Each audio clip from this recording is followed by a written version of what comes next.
My message to you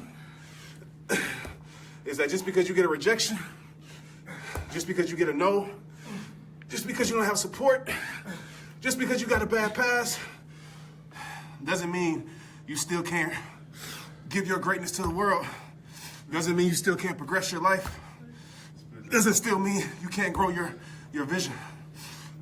But you gotta work for it. This world don't owe you nothing, man. And ain't nobody giving handouts. Just went through a bad divorce, suffering from depression, and I'm still trying to recover. Any advice? Yeah, keep progressing to be the best you. Stop putting the timeline on your healing. Stop making it about getting over them in that situation. Make it about yourself. You know, what you focus on is what you feel. So many times I'm trying to get over, it's hard. Listen, that void is going to be there, you know? Whether it be probably as big at first, but as you progress, I can't promise you. Maybe it stays the same. Maybe it gets smaller, you know? Trying to operate your life without a big part of your life is hard. But you have to learn how to. You got to show yourself that you can still survive without that person, without that situation. Like me, I had to show myself I can survive without sports. You know, I had to show myself that my life was bigger than that. And that's what you got to do. So I challenge you, mind, body, and soul, take your life to a level it's never been before. How do you get motivated on a heavy day? How do I get motivated? On a heavy day. On a heavy day? Meaning they're going through it. I know that's where my strength rests the most. It's easy on the easy day. But I know, like right now, you see me going through pain, but I know this is where my strength comes in at. Not when I first walked in here. It's when I don't feel like doing it. When I want to quit, when I'm tired. So that's what you got to tell yourself, because if you activate that muscle memory to go attack your dreams and visions and purpose and worth, whatever it may be, when it's hard, whoo, it's going to be hard to stop you. There's days I don't feel like going. There's days I don't feel like traveling. There's days I'm making videos. But I know those are the days that I need to do it, because obviously the enemy's trying to slow me down because somebody needs a message. I'm changing lanes at 41. Should I feel like I'm too old? Too old? What's that? Old is how many days you got left in your life. There's people that's 20 years old that's old because they have 1 year left, right? You might be 40 and have 40 years left. Old is just a number. You know what I'm saying? You're not old by your birthday. You're old by your death day. So you might have a lot more years than an 18-year-old. How do I learn to love myself after I tried to kill myself? How you accept yourself, everything about you. You're incredible. That past you're ashamed of, accept it. There's people that need your story, like straight up. And I get it, it's hard. Sometimes you're ashamed, but look, it's things I'm not proud of that turn me into a person that made others proud of me. So just accept your flaws and understand what acceptance doesn't mean that you surrender to it. It just means that, okay, this is me, this is what I've done, this is what I did. But hey, I'm also accepting that this is not where my life is going to stay at. You got to make a decision to take a first step that say, forget the journey right now. Just come up with a strong enough why that will not allow you to keep your life in the same place. That's it. Is it wrong to be with someone that loves you more than you love them? Is it wrong to be with someone who loves you more? It is a relationship with God, for real. That loves you. I'm going to tell you like this. It just depends on your situation, you know? I think there's a lot of situations where people might love each other a little bit more, you know? Just being honest, but it depends on your situation. If you feel like you're settling, if it feels like you're cheating that person, if you're not in love with them, then, you know, that's a tough situation. They deserve better. But also maybe you need to step it up and realize what you got. You know what I'm saying? Because if you got somebody that love you like that, you better realize what you got. Because this world, it's hard to find people like that. You know what I'm saying? So get away from the distractions, the external distractions, whatever is keeping you from loving that person. If you know that's a person for you, and get back to the basics, you know? My husband died suddenly after being married for 18 years. How do I mend my broken heart? That's something you really can't mend, you know what I'm saying? As far as like brokenness, you know, you're gonna miss that person. There's people I lost in my life, not somebody that close, but a lot of close people. And I always hurt for them, you know what I'm saying? I miss them, I cry sometimes, but I understand that, you know, we all have that date. We all have to leave this earth. So the best thing that I've realized is just keeping them alive through you. You know, you guys know my story. The reason why RehabTime is what it is today is one of my best friends. Corey's actually best friend too. Committed suicide, you know, and he's alive now more than ever because he motivated me. So keep that person alive through you. My grandparents, I talk about them on every show I do. You know, I keep them alive. So it's hard. I can't give you a formula to make it easy. Just don't hold guilt in your heart.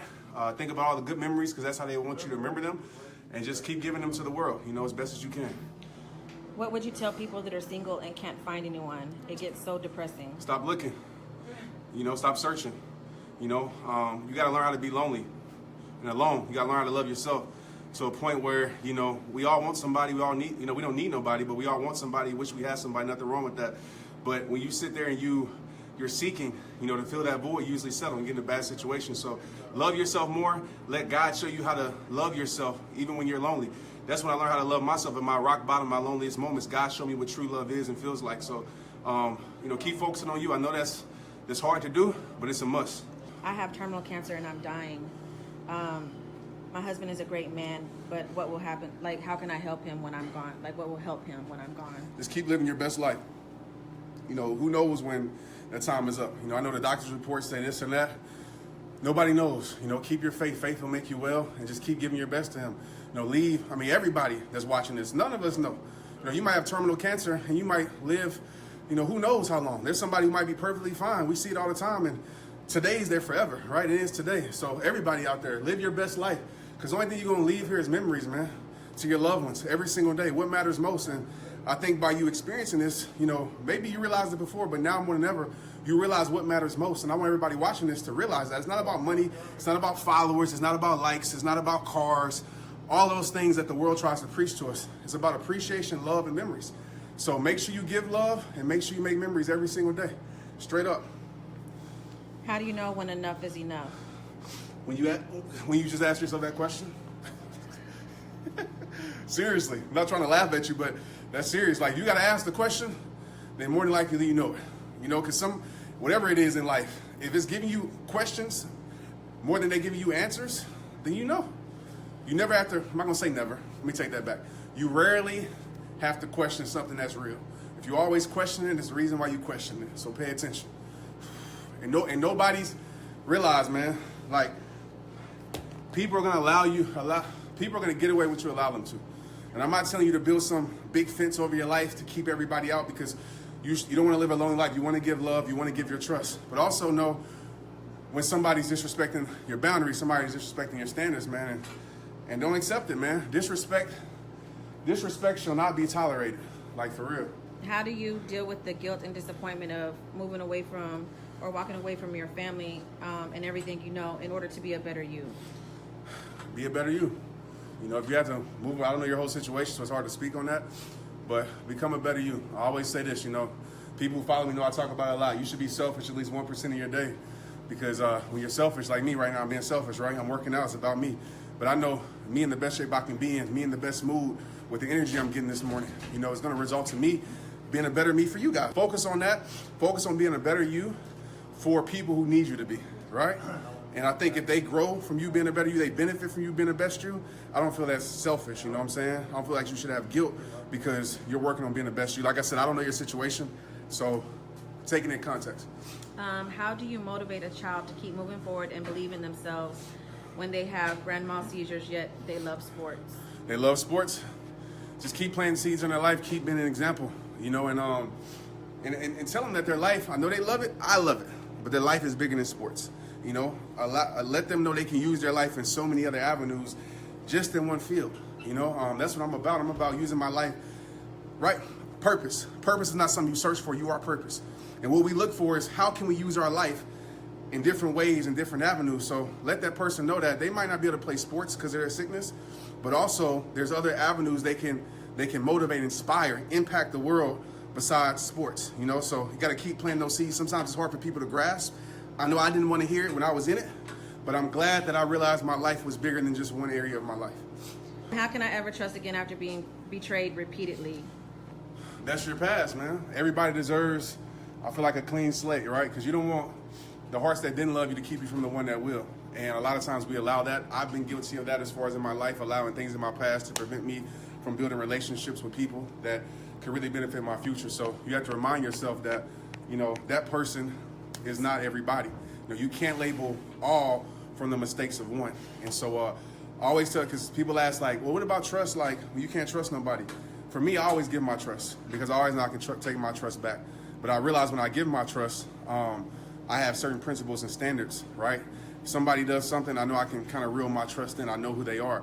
And so I love people for who they are. So if somebody's a liar, I'm not going to tell them my business. If somebody's a thief, I'm not going to allow them in my house, but I'm still going to love them from a distance. So you got to know who people are and love them for who they are. What would you suggest for children dealing with disability bullying? Disability, your disability can be your greatest ability, straight up. So bullying, you got to realize where it comes from. People are hurt. I get bullied every single day on here. Y'all see it. But at the end of the day, when you realize hate can't stop you, you don't surrender to it. How do you uplift your child who is dying of a terminal illness? Keep planting seeds in prayer and faith. That's it. Keep planting those seeds. Keep helping them see perspective in life and allow them just to live life and experience life. A lot of times, man, we think life is, we have the wrong picture of life. Like I said, go talk to somebody I talked to my grandma before she died. You go get around that, or you go take a trip to the cemetery, or you just realize what life is, man. Life is about moments, it's about connections, it's about love, and even myself, we can get away from that at times because we're busy, with the day-to-day things that we need to operate our life, our jobs and stuff like that. So protect your peace, man, get away. Can someone who's abusive change? Of course, anybody can change, man. I want y'all to understand that, but they have to want their change. You cannot change them. You can want their change, you can inspire their change, you can even influence their change, but you cannot make a person change. They have to want it. I changed. There was a situation that happened in my life in the past that made me change, right? But I had to want it myself. And when somebody wants it, they'll start to make that change. And one thing I believe in, and take this, in context again, but I feel like you should never quit on progression. Now, if somebody's beating you and abusive and they only beat you once a week instead of 3 times a week, that's progression, but it's still bad, right? But if somebody's progressing, if they're changing, if they're wanting, if they're trying, if they're reading books, if they're getting around different environments and they're trying, don't give up on that, because sometimes you're the person they need in order to make that change. And sometimes you might not benefit off their change. Maybe you have to love them from a distance.